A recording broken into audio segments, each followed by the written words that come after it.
All right, Zach, good morning. It is Friday. It's about 10:30 here. There's so much going on. It's like the busiest week here. Just feels like a I ton going know. on. I know. It really does feel like a ton going on. And I think it's because we just had like the Ravens bye week. There was a little lull period. Then suddenly it was winter meetings. Ravens are back. Craziness in the NFL. So it does feel like a lot's going on all at once. So we did last week. We talked about the NFL kind of as a whole. We'll probably fast forward 4 weeks and be like, I can't Yeah. believe I said that 5 weeks ago. But this week, Oh, I'm sure. this week I'm excited to talk Ravens because this is the type of matchup that does scare me with an offense that Ooh. can spread it out. So we'll get into that in a few minutes. But first, I told you I wanted to talk about NIL because everyone is talking about NIL, but there's something. I'll set it up for you this way. So I think his name's Jordan Seaton, the number one offensive tackle, and he's Yep. live on a Skip show, Undisputed, to announce he's going to Colorado. And I'm watching it, and I'm like, well, this is somewhat familiar. Like, I'm not that old. I remember, ESPNU, and they would have the helmet, and they would do all this stuff, right? Exactly. So I started like, I like to consume content and see what people are saying and whatnot. And it led me to there was somebody in particular who did the traditional, I can't believe they're playing the players and why is this on television and blah, blah, blah. So I wanted to frame it to you this way because I know you've spent a lot of time thinking about it. Let me Yeah. say these two things and then I'm going to make my point. The first thing is if you don't want to pay the players, if you don't think players should get paid, I think you're disqualified from the conversation. There's Yeah. no logic. There's no argument. I'm not willing to listen to it. It's played out. I've been talking Yeah. about this for forever. So that's number Yeah. one. And then the second thing that I think might be a drop controversial is if you support the players getting paid, but it somehow makes you feel like yucky inside, that doesn't mean that you're a bad person or that you're a racist or that you hate kids. It's just changing and it's so Yeah. different. So I wanted to frame it this way to you. I think that Mhm. the majority of the people that are frustrated with the NIL is all about money. It's all Yeah. about sports is supposed to be my escape.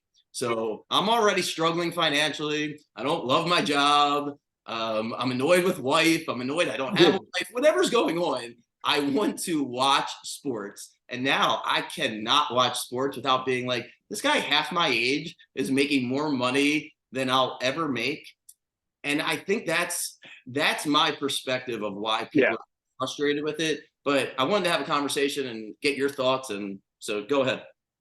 I mean, it's changed sports. I mean, like you said, now it's changed college sports landscape to the fact of I don't this is going to annoy me. And I've been sitting here for like 30 seconds trying to remember which coach, but there was a college coach, Power Five college coach within the past few days that came out and said, you need $2 million for a good quarterback right now. Nebraska coach. Yes, they're absolutely insane that in college you need $2 million to have a good quarterback, but that is where it has changed.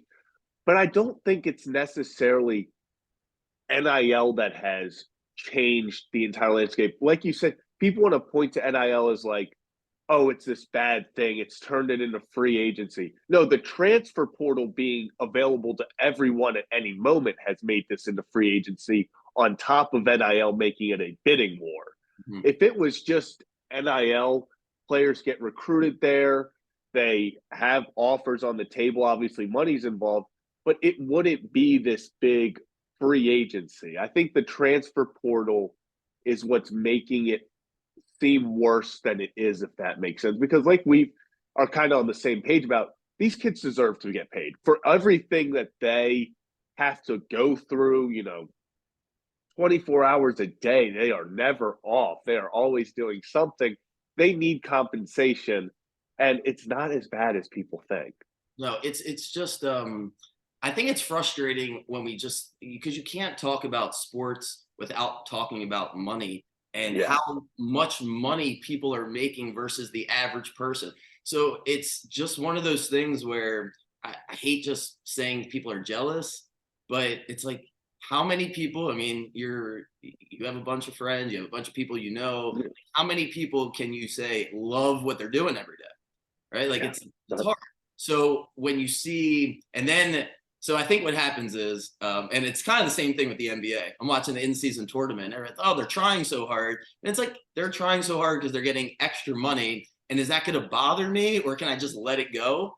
And honestly, it's a work in progress for me because I really want the players to get paid. I love, like, of course, Yeah. I see an argument against it, but I feel like I want it to be regulated more, for one main reason. As a former high school coach, this is really ruining it. So college, it all trickles down. But Yeah. now, so here's the story that I think is getting underreported is now if you're a senior in high school, unless you are in the top, 0.1%, the college coaches are going to get all that NIL money is going in the transfer portal because if I'm a college coach, I get a 4-year guy, right? Or I get Yeah. the so like Jordan Seaton looks like he's freaking a grown man already. He'll get his, he'll be on TV, all that. But if you go look at the NIL money and see where it's going, a lot of times Yeah. the collectives paying players that are in the transfer portal. Like, hey, come Yep. here, we'll pay. And I think that's I just don't I sound funny saying this, Yeah. but high school sports is like the last pure thing that we have. And Yeah. It after really is. and after coaching and being around it for about 5 years, it's going to get like I feel like it has to get regulated. And here be my last point on it, and then I want to hear what you think about this. There was one story, it was in the early October, and there was a collective in Utah. I'm not sure if you saw this, but every player on Utah Oh yeah. got a truck. It's like 85 players, and it was that's the kind of stuff. And again, now I'm like contradicting Mm. myself as I'm saying it. I wish that they were all paid. I think what happens is when one or two guys get all the money, Yeah. and I just don't know what the locker room dynamic. It Go ahead. yeah, it's different when you have a guy like a Caleb Williams who is making $5 million a year, and then you have his, let's say, right guard, third wide receiver, whatever it may be, who it feels like he is just as big of a contributor and as important. He's like, yeah, I'm making 100,000, which is cool, but why is he making 6 million? And then you have guys who are making 15,000, and they're like, wait a second, I'm getting paid 15,000. We go to the same school, and he's getting paid 6 million. So yeah, it is interesting. Like, I wish I knew what the locker room dynamic was and how that has added to it, because you now see things like Caleb Williams gifted, I think, the USC women's soccer team. He gifted them all something. I forget what it was, some like Beats headphones or something. And so that stuff, like, yes, it's cool and everything. Interesting. I wonder certain locker rooms, because it's got to exist. There's got to be jealousy there. And what's Like, the obligation if you're the one that makes all the money? Like, do you pay for like when you go out? Because that's like, at college yeah, kids, like everybody knows what that dynamic is. Hey, I'll pay this. You pay me $10. Like we're all on a budget. And now, yeah, hey, well, you got 6 million. Is that set you up as a target? It's almost like you can't be a kid anymore once you get all that money. yeah. No, literally. I mean, like you said, usually kids, in college, it's like, okay, we're going to quarter beers, whatever we're finding the best deal there is. And now it's like, okay, we're all doing this. And it's like Caleb Williams, like, yeah, I'll pitch $10. It's like, wait, hold up. It's like, I know you are not pitching just 10. It's like you're paying the 10. And it does get to that aspect. Obviously, I'm sure those conversations with those guys also getting NIL, it's on more expensive things than $2 beers. But it it is an interesting thing when it comes to that stuff of, wait, hold up, you're making so much money. Why am I doing this instead of you? So I'm waiting for this story. We saw a couple stories. I want to say it was Iowa with their quarterback. It could have been Iowa State, something with like gambling on games. Yes. I am now 1000% uncomfortable ever wagering on a college game, especially with small schools, because everybody wants to make money. So everything revolves around money. And you can't tell me that doesn't open up the door when you have all these player props and all these little things. The gambling, obviously I run a gambling company. Yeah. So I always tell people that there's no conspiracies because all the leagues are involved. And the last thing they want is for somebody to be like, hey, this game's not on the up and up. Yeah. Oh, it's college baseball. That was the other thing. Was the Alabama coach or something knew his Yeah. Oh, yeah. Actually, that was crazy. Yeah. there's going to be, but the reason it didn't get any traction is we haven't had a player that we know yet, and we haven't Uh-huh. had a game where we're like, hey, that game's fixed. Um, it's going to happen, like at the college Yeah. level. Sadly, it is. I Sadly, it is. just don't know what the future of all this stuff is.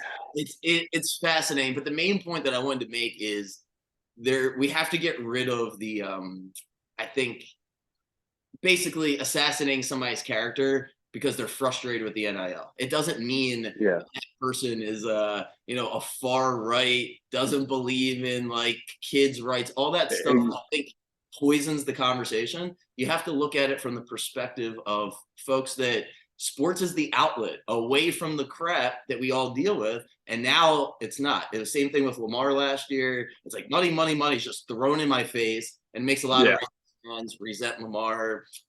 So you get the final word, and then let's get into something. Let's get into it really has just changed. I think, like we've talked about, I don't think we have seen its full effect. I think it's going to down the line just keep on.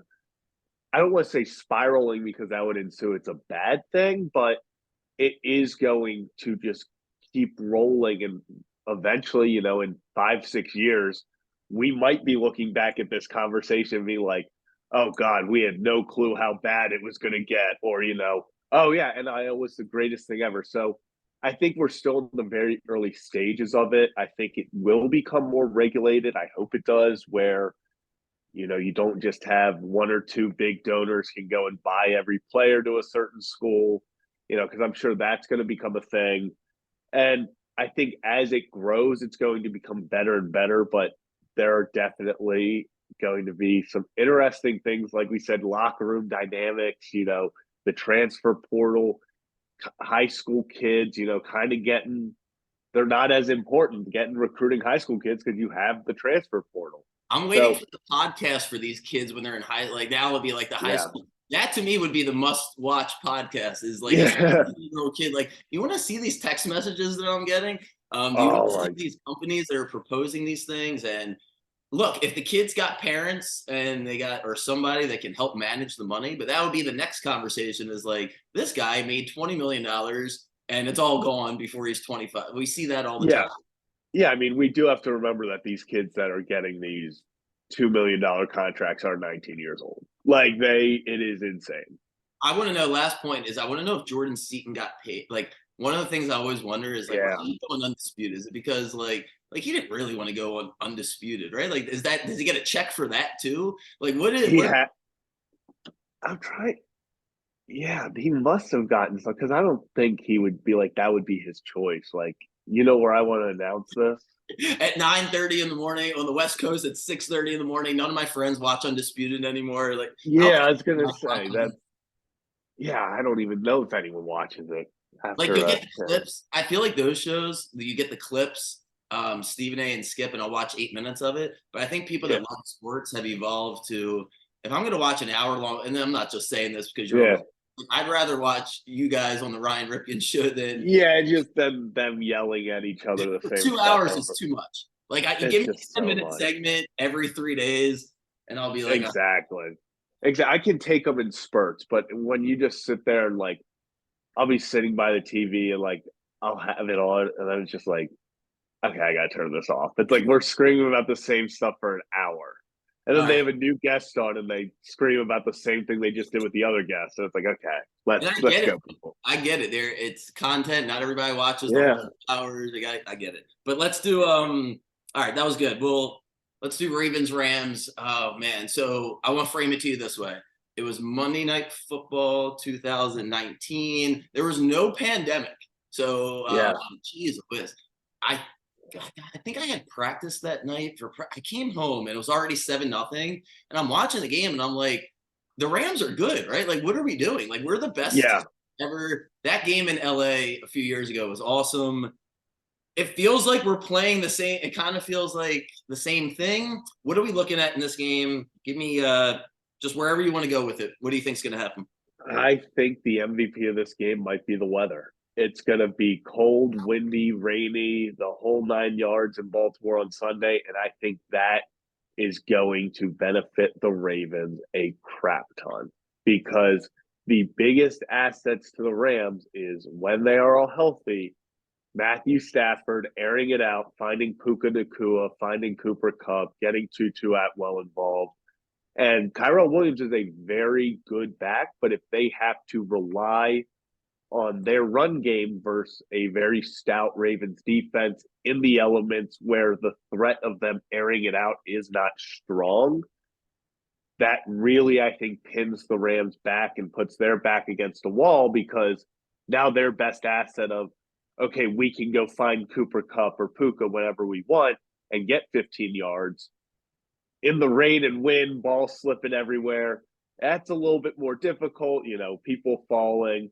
So I think that's going to be the biggest impact. Now, if the weather changes and, then the Rams scare me a little more. But this is a very good team. I do, like you said, in 2019, where it was like, this is a good team, right? This is the team that started off kind of poor this year, but recently you're like, okay, the Rams are kind of back to what they were. So when you have the coach and the quarterback, you're always in the game. You're always in it. Yeah. I think my biggest thing with the Rams that I'm looking forward to seeing how the Ravens combat it is the Rams are going to be coming in with a lot of momentum, and they're going to be playing desperate because they win out, they'll make the playoff. They probably can only afford to lose one more game. Yeah. So so the Ravens have been rolling, rolling, rolling. We have all this momentum. Now we're going to face a team that's going to be feeling good because they put up so many points on the Browns. I'm very excited to see how we respond. I was trying to find the exact minutes because I had it on the website earlier. I couldn't find it. But we're never trailing. This entire season, it's like we're playing with the lead for the majority of the game. We're very comfortable. Part of me wants us to be down 7-0 just to see what happens. I want to see how we respond because we're gonna get down 7-0 most likely in one of the playoff games at some point. I didn't set you up for this great, but putting you on the spot, when was the last time that we were in a deficit for a significant period of time? It was actually the Chargers game. The Chargers game, it was crazy because I was going into the Chargers game, the Ravens had only trailed for 29 game minutes total for the year. And then the Chargers went up 3. I mean, it was 3-0. Right, but before that Chargers game, when was the last time that we were down for? Because Cleveland were winning the whole game, Pittsburgh were winning the whole game. The Colts, I guess, was kind of back and forth a little bit, but really it's been 2-3 minutes here, 2-3 minutes there, end of the game. And then it was the Chargers game, 3-0. It was sat until second quarter. And I was sitting there, almost looking at I was like, what the hell is going on? I was like, our time is it felt like when you were sitting in a taxi and you just watch the clock, the ticker go up. I was like, you were in a taxi? I figured your age bracket was Uber. Yeah, no, I've had a taxi a few times in my life. And then, but it was just, I was looking at the clock. I was like, man, our historic, don't trail at all. I was like, it is just flying away right now. But yeah, no, I am interested to see what the Ravens would do if they get punched in the mouth first. What's our game? You touched on the weather. Look, Ravens fans are never going to be fully satisfied with our game plan, but that's also because they have a ton of weapons. Is this more of a Gus Edwards game? So they're preserving Gus. Obviously, you look at his carries. I know your favorite player, Keaton Mitchell's right there. Justice Hill's been here forever. They got Flowers. They got Likely. They got Bateman. I know he's a little sick. What do you think? Where do you think they focus this week? Because we do have the luxury of thinking about the matchups. And I haven't spent a ton of time on the Rams. I think most people look at that Rams offense and they're like, Aaron Donald still. And it's like, who else is on the defense? So maybe you could educate us for a little bit on what the Rams defense is trying to do and how we're going to counter that. So with the Rams, you named them. I mean, Aaron Donald, it all starts with Aaron Donald as pretty much everyone knows. I mean, the guy is an absolute freak. But their front, I want to say front five. Their front line is what's going to. They want to get pressure with their front five, and I think this is a great matchup for the Ravens in that aspect of with this weather. I think if the Ravens can keep their offense on the field, this Rams defense is not deep enough. Meaning, yeah, they're starting, five linemen, 4 or 5 linemen are good. But if you get them in a rotation, they got the hands on the hips, this offensive line can start to kind of overtake them in spots. You can never count out Aaron Donald. That man could be on his last breath and probably could get a strip sack. I put nothing past him. But that's really where I think the Ravens are going to want to attack them is by establishing the run game and keeping the ball in the offense's hands and making that defense kind of deteriorate over time to where in the fourth quarter you're getting those 8 yards a carry, 10 yards a carry. So it was a couple years. I think it was the pandemic year. Was that the Thursday night game where Flores' Dolphins team just zero blitzed us every freaking play? What has changed? God. What's changed? Why is that not this? Because I've watched every single team this year go to play the Ravens, and it's like I'm not seeing a ton of zero blitzes. Have we made an adjustment? Can you just not do that because Flowers is too fast now? What exactly? Why is that not the right strategy anymore? Because it seemed like for a second, it's like, all right, Lamar's not going to process things fast. Let's just send 8 guys. We'll send 8 guys and we'll get to him. If not, he'll just throw the ball up in the air. Do you think we've done something to scheme out of that? I think kind of what you alluded to at first. I think there is that added pressure with guys like Zay Flowers coming in on short routes. So they always seem to have more of a safety blanket with skill. So meaning a Zay Flowers, Odell, you got Keaton Mitchell coming out of the backfield, stuff like that, where I think they've started to counter an all-out blitz to where usually it was Lamar did take a while to go through those reads. I think he's gotten better at that, but it's also been in the game plan. They're leaving more all-out protection. That's what I've honestly noticed more is the backs and tight ends are always chipping, especially with Ronnie Stanley recently, because they know he cannot anchor on his one knee. So it's been a lot of, I would say both. I think Lamar has gotten slightly better at getting quicker at reading defenses, meaning that the all-out blitzes are less effective and we're more max protecting, giving him time to hit a Zay Flowers on a 3-yard out that turns into a 15-yard play after he breaks 7 tackles. Yeah, I'll see. You can't at this point. You cannot afford to not have somebody over the top with Flowers. Not only can he run by you, but he's most likely going to make the first guy miss. If you don't have somebody, that's over. Yeah, the thing that's becoming so fascinating about the Ravens, and I think that's why I said I want to see us down 7-0, is because it's the whole Mike Tyson. You don't know until you get punched. You don't know how tough you are until you get punched in the mouth. That's going to be to me the Achilles heel for the Ravens, and it has been for years, which is when things don't go great, can we snap out of it? Now now having a suffocating defense definitely helps. That was what happened in that Chargers game, which is like, we're going to win this game and no one's going to feel great about it, but I don't care. And I'll feel the same way this week. If we win 34-33, if we win 10-9, I'm at the point now where, and I don't know if anybody disagrees with this, and I don't, hopefully it doesn't come off too condescending, but if you haven't been watching football for that long, then you almost think that the way the game plays out matters instead of realizing that once you get to the playoffs, nothing. It's just the wins. It's at the end of the day, it's just about the win and loss. It is. So we got to find a way to win. I don't want to do the big picture stuff because we did that last week, but I think everybody knows the standings and knows, hey, as long as you just win out, you get the 1 seed. And again, the 2 seed is nice, but it's the bye that means everything on one less game. So we'll see how this week plays out, and then we'll kind of recap and see what else has been going on around the league.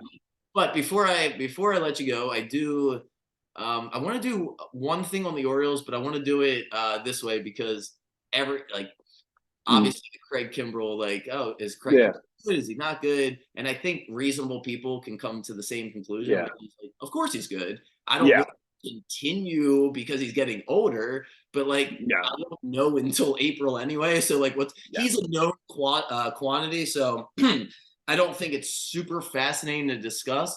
And Yeah. this is what I wanted to throw at you because I feel like all of the conversations are would you trade one of our prospects? And we all know who Mhm. they are. Would you trade one of our prospects for a pitcher?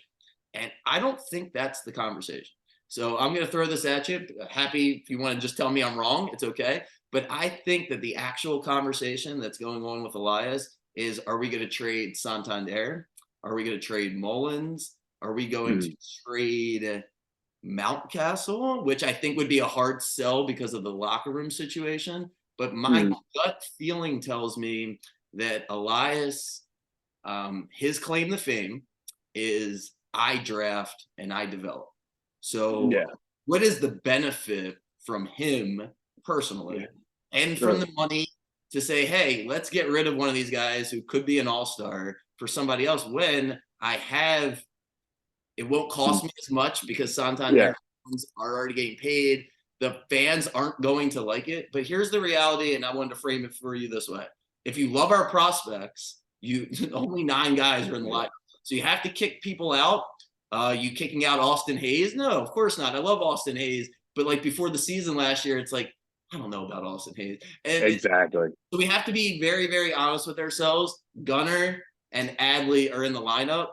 And if you think uh, another spot is guaranteed, I just don't think you're looking at it the right way. So No. my feeling is: are we going to actually trade Santander, Hayes, or Mullins for a starting pitcher? And then I think what that trade would look like, and then I'll let you respond, would be one of Yeah. those guys plus a C-level prospect to then Mhm. say for Dylan Cease, because I think the White Sox want to win. So I don't know how Yeah. excited they are about Mayo and Basilla. I just go ahead. What are your thoughts? Yeah. I think it's gonna kind of come down to, like you said at the end, what the other team wants. I do think the Orioles, as much as people don't want to accept it, they are looking, and Elias even said they are looking to. There are people who want major league talent because a lot of teams are looking to compete while getting. No one wants to officially tank right now, especially with this weird draft lottery now happening. It just doesn't benefit you to go into a full tank, especially with the White Sox who have a lot of talent. It just isn't working. Just something is not clicking in the clubhouse there. So yeah, I think a Santander. I do think it is still a big possibility that they trade a prospect that is backlogged. So if they feel like a Mayo wouldn't be able to, get playing time at the next level, then that becomes the conversation of, okay, I do know they love Kerstead. I don't see them ever moving on from him, especially this year. That I think Mayo is more likely to be moved solely because he's a righty in this ballpark, and they know that that's not beneficial right now for the team. So I think a trade happens. I think a Dylan Cease, a Corbin Burns, Shane Bieber type move will happen. Don't know when it will be. I think it all comes down to whenever Shohei Ohtani decides he wants free agency to start, because it seems like everyone and their mother is waiting for him.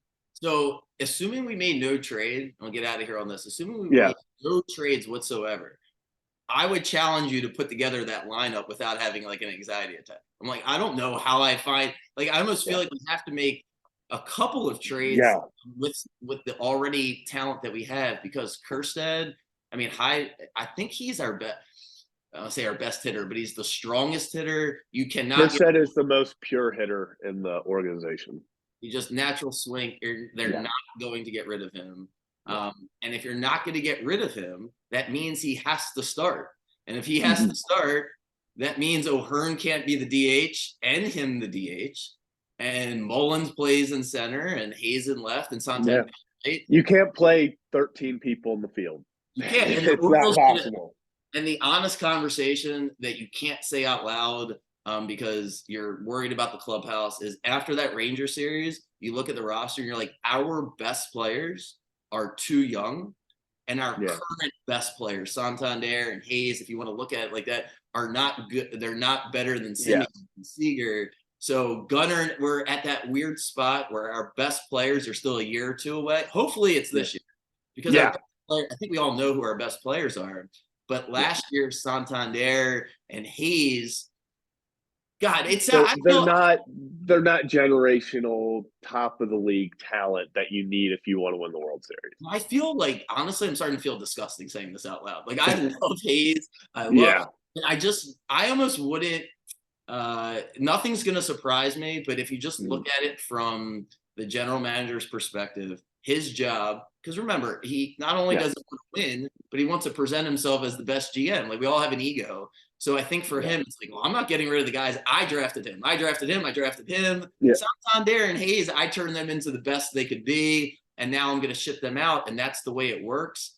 That's what my gut feeling is. You'll see a trade. Like you named the three pitchers, Cease, Bieber, and Burns. And I think the most popular prospect that we just get rid of that we like, that has a lot of value, is Ortiz. Because there's just no spot for him. I honestly forgot about Westberg and Kalzer as I'm having this conversation. Like, I think it really is one of those things when you look through the Orioles prospects, it's unreal. I think, and that's another thing people want to realize when they're like, well, you have to give up one of your top four. Our 6 through 10 is most people's 1 through 4. So who's the best prospect as our pitcher? Is it McDermott? It's Povich or McDermott, kind of depending on which guy you like. I like McDermott's strikeout stuff compared to Povich. Now I'm just throwing things at you. Do either of them make it on the roster halfway through the year? Yeah, I think both could. Both. I think they won't start on the. Well, no, they won't. No, I think both could make it. I don't think both end up on the roster just because we have too many guys. But no, both have the talent to do it. Awesome. Well, look, I was planning on doing 2 minutes on the Orioles. I love talking about the Orioles. I love listening to this conversation yesterday. I think we have to have perspective when we're talking about it, but perspective is not really fun. Like, honestly, it's not. It's more fun if you just think we're gonna trade for everyone, get everything. It's a fun time to be an Orioles fan. I'd rather sit here and talk about how we have too much talent than 3 years ago when it was like, can anyone on the major league team actually make another major league roster? And so we've come a long way. Yeah, I totally agree. All right, I'll let you get out of here. Are you going to the game Sunday? I think so, but we'll see. If it gets too rainy, I might be a wimp and go inside. We'll see. Awesome. All right. Well, I appreciate you. Anything else before we go? The show, you guys are doing the show Mondays and Thursdays, so you have the show.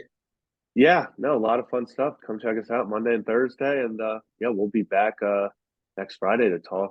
Hopefully, we're what? Are we 5-1, 6-1? 6-1. No, we're 6-1. Yeah. So hopefully we'll see you next Friday, 7-1.